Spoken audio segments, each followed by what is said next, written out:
Une bombe nucléaire de 10 kilotonnes explose en plein milieu de la ville de New York, soit l'une des zones piétonnes les plus fréquentées au monde. L'explosion génère un flash blanc plus puissant que la lumière du soleil, aveuglant momentanément les personnes dans un rayon de 10 km jusque dans le New Jersey. Une vague de chaleur brûlante et une boule de feu géante aussi chaude que le soleil réduisent en poussière toutes les personnes se trouvant dans un rayon de 30 mètres. C'est comme si tout le monde avait été incinéré en un instant. Sur le sol, on ne voit plus que des silhouettes, des photographies nucléaires de ce qui, il y a quelques secondes, étaient des personnes. C'est terrifiant. Et ce scénario épouvantable n'est qu'un début. Aujourd'hui, nous avons mis au point une simulation réaliste d'une guerre nucléaire moderne. Quelle nation frapperait en premier? Combien de milliards de personnes mourraient? Et quel type de société émergerait de l'autre côté? Quelle nation serait capable de réduire le monde en cendres? Tout ceci est hypothétique, mais les États-Unis et la Russie sont les deux pays qui disposent des arsenaux nucléaires les plus importants. Tous deux possèdent des milliers d'ogives nucléaires, ce qui est suffisant pour provoquer une destruction généralisée à une échelle inimaginable. Et ils ont déjà proféré des menaces, des sanctions et des ultimatums. Une semaine avant l'attaque nucléaire imminente, la panique s'installe car les dirigeants mondiaux semblent incapables d'éviter la catastrophe. Mais c'est alors que la pire crainte du monde commence à se matérialiser lorsqu'une arme nucléaire tactique est utilisée pour la première fois. Et elle atteint une cible militaire russe. Des vies humaines et des biens à proximité sont immédiatement décimés autour de la zone de frappe. La panique se répand. Dirigez-vous immédiatement vers un abri anti-atomique. S'il est impossible d'y accéder, rendez-vous dans la zone la plus protégée et la plus isolée de votre habitation, car ce n'est que le début. La Russie, la Chine et la Biélorussie préparent une contre-attaque. Les alliés américains de l'OTAN sont tout aussi prêts à appuyer sur leur bouton rouge. Le jour fatidique arrive et l'impensable se produit. Des ogives nucléaires s'abattent sur les grandes villes, les installations militaires et les infrastructures clés. Les premières frappes font des millions de morts en quelques heures. Les détonations déclenchent une série d'événements cataclysmiques, dont une puissante onde de choc. Voyons comment une onde de choc affecte les personnes situées à différentes distances de l'épicentre. Nous avons déjà vu ce qui se passe lorsque l'on se trouve à moins d'1 kilomètre de l'explosion de la bombe. La chaleur extrême provoque la vaporisation complète de tout ce qui se trouve dans le rayon de l'explosion. C'est comme si l'on était incinéré instantanément à une température de 300 000 degrés ou plus. À 5 km de distance, l'onde de choc reste dévastatrice. Les structures sont aplaties et les incendies font rage de manière incontrôlée. La force de l'explosion peut causer des blessures graves et des décès. La chaleur intense carbonise la terre, provoquant des brûlures au 3e degré chez les humains. La survie est un combat difficile, alors que le monde s'écroule autour de vous. À 10 km du point zéro, l'onde de choc est encore puissante. Les bâtiments sont endommagés et l'explosion a une force destructrice. À cette distance, le danger immédiat diminue, mais l'impact reste mortel. La chaleur peut encore provoquer des brûlures au 1er et au 2e degré. À 20 km, l'onde de choc a perdu la majeure partie de sa puissance initiale, mais elle reste dangereuse. Les bâtiments subiront des dommages structurels et le risque de blessures demeure. La chaleur, bien que moins intense, peut toujours déclencher des incendies. Il est plus facile de survivre ici, mais les défis sont loin d'être terminés. Revenons à notre chronologie. Un jour seulement après l'échange nucléaire, des dizaines de millions de personnes sont mortes et beaucoup d'autres sont blessées. Des villes entières ont disparu. Il n'y a rien d'autre à faire que d'attendre dans un abri anti-atomique. Utilisez un compteur Geiger si vous en avez un pour surveiller les niveaux de radiation et restez à l'écoute des messages d'urgence. Bien entendu, l'ampleur des destructions dépendra de la taille des bombes. Pour en savoir plus, consultez notre vidéo intitulée « La véritable échelle des armes nucléaires » et abonnez-vous à notre chaîne pour plus de conseils de survie. Au cours de la semaine qui suit, le monde est sous le choc. De vastes zones sont recouvertes de retombées nucléaires de radiation et d'incendies incessants. Ces effets catastrophiques ont déclenché des problèmes secondaires tels que le manque de nourriture, d'eau potable et d'abri. Un tueur silencieux apparaît, la maladie favorisée par des conditions insalubres. Le nombre de morts augmente. La suie et les cendres provenant des explosions nucléaires et des incendies qui s'ensuivent forment un nuage qui empêche la lumière du soleil d'atteindre la surface de la Terre. Il en résulte une baisse significative de la température. Le monde est alors plongé dans un hiver nucléaire. Les conséquences immédiates de cette situation sont ressenties avec une gravité aiguë. La nourriture et l'eau potable deviennent encore plus rares. Les communautés se serrent les unes contre les autres pour tenter désespérément de se réchauffer et de se nourrir. Vous devez rationner vos réserves de nourriture et continuer à surveiller les radiations. Au cours du premier mois, le monde reste un paysage sombre et irradié. Des charognards s'aventurent dans les ruines des villes autrefois prospères, à la recherche de vivres et de ressources. La situation désastreuse entraîne de nouvelles luttes pour l'accès à l'eau, à la nourriture et aux abris. Le nombre de morts continue d'augmenter inexorablement, dépassant le milliard d'âmes perdues. Le monde est plongé dans un froid implacable. Les survivants sont confrontés à une lutte acharnée contre le froid extrême et la diminution des réserves. Alors que l'ordre public s'effondre, vous devrez former des alliances communautaires afin d'assurer l'entraide et la protection des approvisionnements.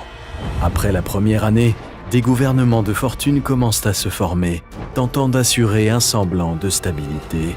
Le nombre de morts aujourd'hui, plus de 3 milliards. La société tente d'accepter la réalité d'un monde sans confort moderne, sans connectivité et sans le bourdonnement réconfortant de la technologie. Les sources d'énergie renouvelables sont explorées pour produire un peu de chaleur et une électricité limitée. Les petites communautés continuent d'échanger leurs ressources et leurs connaissances. Les services de santé commencent timidement à réapparaître et l'accès à une éducation de base devient crucial pour la nouvelle génération. Essayez d'être un membre actif de votre communauté en enseignant aux jeunes, en cultivant des plantes dans des jardins verticaux et en participant à des projets de reconstruction. Au bout de 5 ans, le monde a définitivement changé. Les communautés qui ont survécu s'agrandissent et se multiplient. Les réseaux commerciaux s'étendent sur des zones plus vastes, rétablissant les liens entre les groupes isolés. La collaboration scientifique, qui vise à relever les défis d'un monde post-apocalyptique, ravive l'espoir des hommes. L'agriculture traditionnelle s'est transformée en une agriculture d'intérieur contrôlée, produisant des rendements modestes. Pourtant, le nombre de morts continue sa marche inexorable, dépassant désormais les 4 milliards. Et les nouveaux chefs de guerre locaux se multiplient. De nombreuses espèces, dont l'être humain, sont toujours menacées d'extinction. Si la résilience de l'humanité est remarquable, le chemin vers le rétablissement est long et épuisant. Espérons que ce scénario reste dans le domaine de la fiction et que, le moment venu, le monde choisisse la paix plutôt que la destruction.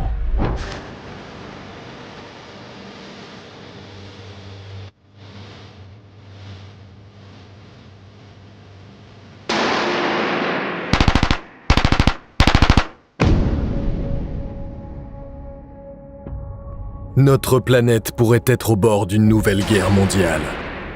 En tant que civil, vous avez l'impression que la seule chose que vous pourriez faire est d'attendre des informations sur ce qui va se passer. C'est alors que vous voyez une énorme explosion au loin. Toute votre maison commence à trembler. Les premières attaques sont en cours.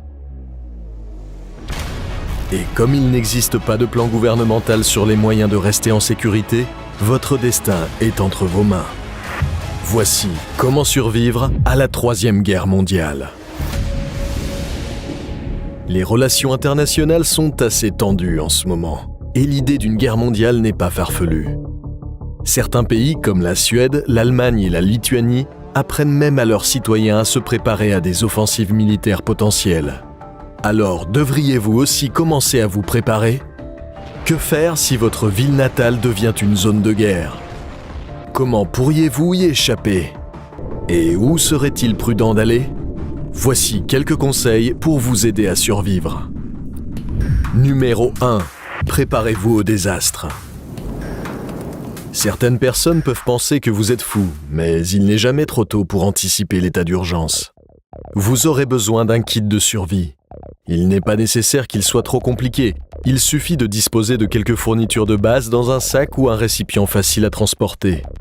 Vous devez avoir de l'eau, des aliments non périssables, une trousse de premiers soins, les médicaments essentiels et des outils à multiples emplois. Une fois que vous avez constitué votre kit, commencez à élaborer un plan d'urgence. Discutez de vos lieux de réunion d'urgence en cas d'attaque. Décidez des endroits sûrs et familiers où votre famille peut se rendre pour se protéger ou se réunir. Et assurez-vous de mettre en pratique ce plan d'urgence. Il sera très facile d'en oublier tous les détails lors de la panique générale. Et cela nous amène à notre prochain point. Numéro 2. Quand l'attaque se produit, ne paniquez pas. Oui, c'est plus facile à dire qu'à faire. Mais en cas de crise, il est crucial de se concentrer et de prendre des décisions basées sur votre logique et non sur vos émotions. Éloignez-vous de vos fenêtres ou de tout objet de grande taille et dirigez-vous immédiatement vers les étages inférieurs de votre habitation. Si vous vivez dans un immeuble, n'utilisez pas les ascenseurs. Prenez plutôt les escaliers. Et si vous vous trouvez dans un sous-sol pendant l'attaque, vous réduirez vos chances d'être blessé. Enfin, si vous avez la chance de survivre à l'attaque initiale, ne perdez pas de temps et commencez à inspecter votre maison immédiatement. Déterminez si elle peut encore être utilisée comme un abri fiable pour vous et vos proches. Si les dégâts sont trop importants, vous devrez évacuer et commencer à chercher d'autres endroits où loger. Numéro 3. Éloignez-vous des cibles potentielles. Maintenant que votre ville est attaquée, il vaut mieux vous éloigner de tout ce qui pourrait être la prochaine cible d'une attaque. Cela concerne tous les bâtiments importants ou célèbres, comme les monuments, les grands ponts, les tunnels et les bases militaires connues. Vous devrez prendre la route rapidement, car ce n'est qu'une question de temps avant que le chaos ne s'installe dans les rues. Munissez-vous d'une carte détaillée pour trouver des itinéraires alternatifs hors de la ville avec moins de trafic lors de l'évacuation. Les applications GPS pour téléphone sont également intéressantes, mais vous ne saurez pas combien de temps vous pourrez compter sur le réseau téléphonique. Numéro 4. Trouvez un abri. Pour avoir les meilleures chances de survie, vous devrez vous installer loin des combats. Il peut s'agir d'une maison de quartier, d'un hôpital, d'un centre commercial ou du domicile d'un ami. En fait, vous devrez rechercher un endroit où il y a encore l'eau courante, l'électricité et le chauffage. N'oubliez pas que les réseaux électriques peuvent s'effondrer à tout moment, à la suite d'un attentat à la bombe ou même d'une cyberattaque. Vous voudrez donc probablement trouver un endroit qui dispose également d'un générateur à combustible ou à énergie solaire, juste au cas où. Numéro 5. Préparez-vous à la guerre nucléaire. Si une guerre mondiale éclate à notre époque, des armes nucléaires seront probablement utilisées. Et ça complique vraiment le bon déroulement de votre plan d'urgence. Si vous êtes témoin d'une explosion nucléaire, la première chose à faire est de vous mettre derrière une barrière au cas où l'onde de choc viendrait vers vous. Ensuite, vous devrez rapidement trouver un abri fermé. Vous n'avez que 15 à 20 minutes avant que les retombées nucléaires ne commencent à redescendre sur Terre. Alors couvrez-vous la bouche et le nez avec un chiffon et fermez les yeux. Oui, cela peut rendre plus difficile la recherche d'un abri, mais cela vous protégera des éventuelles retombées nucléaires. Essayez de vous rendre à l'intérieur d'un bâtiment ou dans un endroit où vous pourriez être protégé par du béton épais, et idéalement sous terre. Une fois que vous avez trouvé un abri, assurez-vous d'enlever votre couche de vêtements extérieurs et votre couvre-bouche. Scellez-les dans un sac en plastique et nettoyez-les dès que possible. Puis mettez-vous à l'aise. Vous voudrez rester dans votre abri pendant au moins une journée pour vous assurer que les dangers des radiations disparaissent. Grâce à ces conseils, vous devriez pouvoir rester à l'abri jusqu'à ce que tout se calme. Maintenant, tout ce dont vous devez vous soucier est de maintenir une bonne santé mentale pendant que vous attendez seul dans votre abri.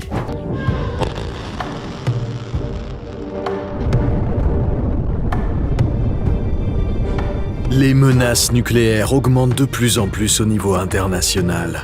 Mais imaginez que l'on ait appuyé sur le bouton rouge et que votre ville soit frappée en quelques minutes par un projectile qui pourrait tuer des millions de personnes.